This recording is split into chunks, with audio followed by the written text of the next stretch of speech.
অষ্টমতম বসন্ত উৎসব আগামীকাল পালন করা হচ্ছে আসানসোলের শতাব্দী পার্কে। আপনারা সকলেই আসবেন, ভীষণ ভালোভাবে এই বসন্ত উৎসব পালন করা হয় শতাব্দী পার্কে।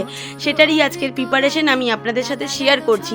আসুন আমার সাথে পুরো ভিডিওতে থাকুন, কেউ প্লিজ স্কিপ করবেন না। ভালো লাগলে অবশ্যই শেয়ার করে দেবেন এবং আগামীকাল কারা কারা আসছেন অবশ্যই কমেন্ট বক্সে জানাবেন। প্রথমে গেট দিয়ে ঢুকেই আপনারা দেখতে পাবেন একটা আলপনা। আলপনাটার পরেই আছে আজ বসন্তের গায়ে হলুদ। হ্যাঁ, আমার এক লাইভেই একজন কাকু বলছিলেন কালকে রাত পোহালেই কতজনের যে বিয়ে হয়ে যাবে আবিরের সাথে সিঁদুর মিশিয়ে, তা বলাই বাহুল্য। যাই হোক, সেটা বাদই দিলাম। এই যে সেটা হচ্ছে এই আলপনাটা, যেটা আমি বললাম গেটটা ঢুকলেন, ঢুকে পরেই হচ্ছে ওই আলপনাটা। ব্যানার লাগানোরও কাজ প্রায় 70% কমপ্লিট হয়ে গেছিলো, রাতের মধ্যে পুরোটাই কমপ্লিট হয়ে যাবে। এটা হচ্ছে টিকিট কাউন্টারটা, এটা হচ্ছে শতাব্দী পার্কের মেন গেটটা।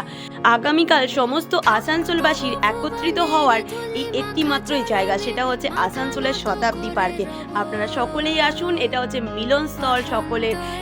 আর মেলা মানে যেমন আমরা জানি মিলন ক্ষেত্র, সেরকম কালকের এই অষ্টমতম বসন্ত উৎসবেও কিন্তু মিলন ক্ষেত্রই আমরা বলতে পারি। তো সমস্ত আসানসোলবাসী সকলেই চলে আসবেন আসানসোলের শতাব্দী পার্কে।